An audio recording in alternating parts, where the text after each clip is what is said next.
నమస్కారం. ఉస్మానియా యూనివర్సిటీ న్యాయశాస్త్ర విద్యార్థులందరికీ, ముఖ్యంగా మన లా కమ్యూనిటీకి స్వాగతం.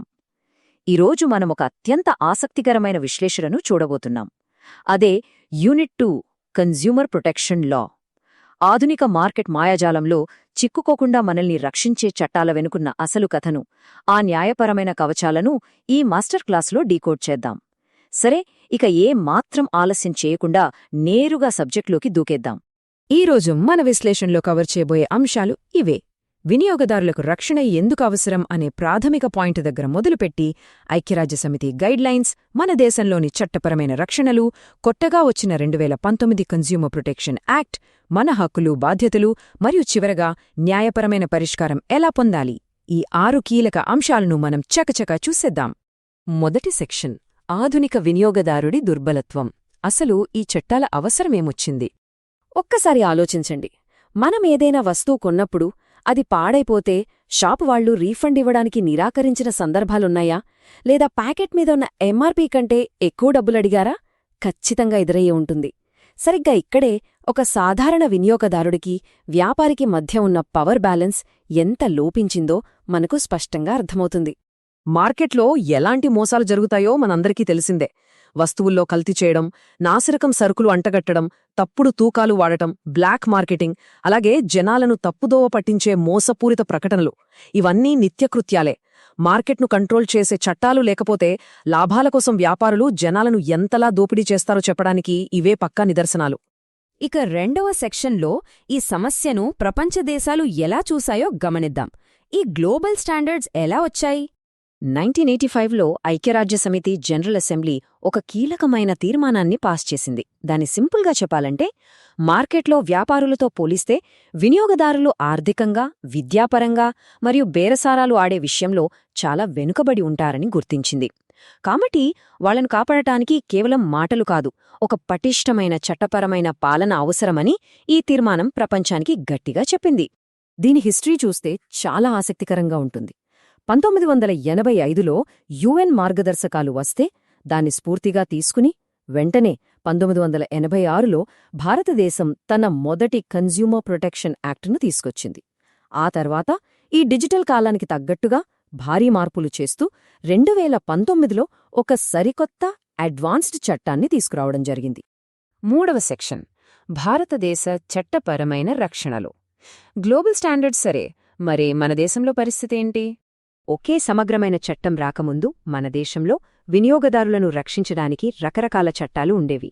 మన యూనిట్ 2 సిలబస్లో చూసినట్లుగా వ్యవసాయ ఉత్పత్తుల కోసం యాగ్మాక్ యాక్ట్, నాణ్యతను నిర్ధారించే bureau of Indian standards act BIS, ఆహార కల్తీని అడ్డుకునే prevention of food adulteration act మరియు తర్వాత వచ్చిన FSSAI, వీటికి తోడుగా డ్రగ్స్ అండ్ కాస్మెటిక్స్ యాక్ట్, తూనికల కోసం standards of weights and measures act, నిత్యావసర వస్తువుల చట్టం, మార్కెట్ గుత్తాధిపత్యాన్ని అరికట్టే MRTP మరియు కాంపిటీషన్ యాక్ట్, అలాగే వ్యాపార పారదర్శకత కోసం trade marks act, sale of goods act. ఇలా ఇవన్నీ వేరువేరుగా ఉంటూ వినియోగదారుల రక్షణకు ఒక పెద్ద ఫౌండేషన్లా పనిచేశాయి. ఇక 4వ సెక్షన్: కన్జ్యూమర్ ప్రొటెక్షన్ యాక్ట్ 2019. ఇది మన ప్రస్తుత న్యాయ వ్యవస్థకు నిజమైన బ్రహ్మాస్త్రం లాంటిది. అసలు ఈ కొత్త చట్టంలో సెక్షన్ 27 ప్రకారం వినియోగదారుడు అంటే ఎవరో చాలా స్పష్టంగా చెప్పారు. మన సొంత వాడుక కోసం ఏవైనా వస్తువులు లేదా సేవలు కొనుక్కునే ప్రతి ఒక్కరం వినియోగదారులమే. కానీ దాని వ్యాపారం కోసం లేదా మళ్లీ అమ్మడానికి కొనేవాళ్లు దీని కిందకు రారు. ఇక్కడ గమనించాల్సిన ఒక సూపర్ పాయింట్ ఏంటంటే, ఆన్లైన్ ఈకామర్స్, టెలిషాపింగ్ చేసేవాళ్లను కూడా ఈ కొత్త చట్టం డైరెక్ట్గా తన పరిధిలోకి తీసుకొచ్చింది.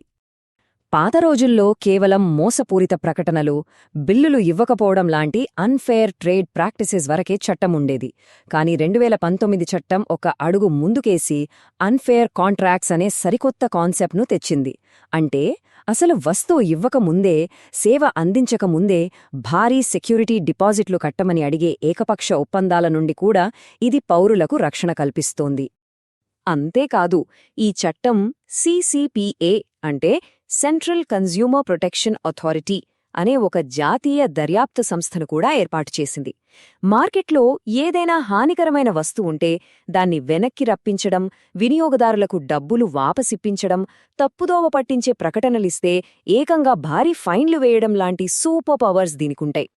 5వ సెక్షన్ మన ప్రాథమిక హక్కులు మరియు బాధ్యతలు.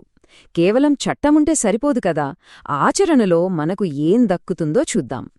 చట్టంలోని సెక్షన్ 2/9 ప్రకారం అమెరికా మాజీ అధ్యక్షుడు జాన్ ఎఫ్ కెనెడీ గారి ఆలోచనల స్ఫూర్తితో మనకు 6 ప్రాథమిక హక్కులు దక్కాయి. అవేంటంటే భద్రత పొందే హక్కు, సమాచారం తెలుసుకునే హక్కు, ఎంచుకునే అవకాశం, మన వాదన వినిపించే హక్కు, నష్టపరిహారం పొందే హక్కు మరియు కన్స్యూమర్ ఎడ్యుకేషన్ హక్కు. ఇవన్నీ మనకు నిజమైన రక్షణ కవచారు. అయితే హక్కులున్నాయని చెప్పి ఇష్టమొచ్చినట్టుంటే కుదరదు కదా. చట్టం మన నుండి బాధ్యతను కూడా ఆశిస్తుంది. వినియోగదారులుగా మనం ఎల్లప్పుడూ ఐఎస్ఐ, అగ్మార్క్ లాంటి మార్కులు చూసి వస్తువులు కొనాలి. కోట్ల సమయం వృధా చేసేలా తప్పుడు కంప్లైంట్లు అస్సలివ్వకూడదు. అసలు నష్టమెంత జరిగిందో అంతే పరిహారం అడగాలి. ముఖ్యంగా మన పర్యావరణాన్ని కాపాడేలా బాధ్యతగా వస్తువులను వాడుకోవడం కూడా మన కనీస ధర్మం. ఇక ఆఖరి మరియు అత్యంత కీలకమైన సెక్షన్, అసలు సమస్య వస్తే న్యాయం ఎలా పొందాలి, ఆ మెకానిజం ఏంటో తెలుసుకుందాం. మనకు న్యాయం జరగడానికి ఒక అద్భుతమైన 3 అంచెల వ్యవస్థ, అంటే 3 టైర్ సిస్టమ్ ఉంది. జిల్లా స్థాయిలో డిస్ట్రిక్ట్ కమిషన్, అక్కడి నుండి రాష్ట్ర స్థాయికి, ఆ పైన జాతీయ స్థాయి వరకు ఇలా ఒక పక్కా క్వాజీ జ్యుడీషియల్ నిర్మాణం ఎల్లప్పుడూ మనకు అందుబాటులో ఉంటుంది. ఇందులో ఒక రియల్ గేమ్ చేంజర్ ఏంటో తెలుసా? ఈ దాఖిల్ పోర్టల్. 2019 చట్టం తీసుకొచ్చిన ఈ ఆన్లైన్ సిస్టమ్ ద్వారా మనం కంప్లైంట్ ఇవ్వడానికి ఎక్కడికి వెళ్లాల్సిన అవసరం లేదు. ఇంట్లో నుండో ఆఫీస్ నుండో ఆన్లైన్లో కంప్లైంట్ ఇచ్చేయొచ్చు. పాతకాలం నాటి భౌగోళిక హద్దులను ఇది పూర్తిగా చెరిపేసింది. న్యాయం పొందడానికి మనం పాటించాల్సిన ప్రాసెస్ లేదా రోడ్ మ్యాప్ చాలా సింపుల్. ముందుగా మన సమస్యను నేరుగా కంపెనీకి చెప్పాలి. వాళ్ళు పట్టించుకోపోతే అప్పుడు సంబంధిత కన్స్యూమర్ కమిషన్ను ఆశ్రయించాలి. అలాగే ఏళ్లు తరబడి కోట్ల చుట్టూ తిరగకుండా త్వరగా న్యాయం పొందడానికి కొత్తగా ప్రవేశపెట్టిన మీడియేషన్ లేదా మధ్యవర్తిత్వ పద్ధతులను కూడా వాడుకోవచ్చు. చూసారుగా, వినియోగదారుల రక్షణ అనేది ప్రభుత్వం చేయాల్సిన ఏదో ఒక డ్యూటీ మాత్రమే కాదు. ఇది సమానత్వంతో కూడిన ఒక సరియైన సమాజాన్ని నిర్మించడానికి పునాది. ఆధునిక కాలంలో ఇల్లు కొనేవాళ్లకు రెరా, రియల్ ఎస్టేట్ చట్టం ద్వారా రియల్ ఎస్టేట్లో, అలాగే జీఎస్టీ ద్వారా పన్నుల విధానంలో ఎంత పారదర్శకత వచ్చిందో మనం చూస్తూనే ఉన్నాం కదా. ఇవన్నీ మార్కెట్లోని అసమానతలను బ్యాలెన్స్ చేయడానికే ఉద్భవించాయని లా కమ్యూనిటీ అర్థం చేసుకోవాలి. చివరగా ఒక మాట, ఇంత పటిష్టమైన న్యాయ యంత్రాంగం మనకందుబాటులో ఉన్నప్పుడు ఇంకెప్పుడైనా మన హక్కులకు భంగం వాటిల్లితే సైలెంట్గా ఉందామా? ఖచ్చితంగా ఉండకూడదు. చట్టపరమైన ఆయుధాలు సిద్ధంగా ఉన్నాయి. వాటిని ధైర్యంగా వాడుకునే బాధ్యత మనందరిదే. ఉస్మానియా లా కమ్యూనిటీకి ఈ మాస్టర్ క్లాస్ విశ్లేషణ ఎంతో ఉపయోగపడిందని ఆశిస్తున్నాను. ధన్యవాదాలు.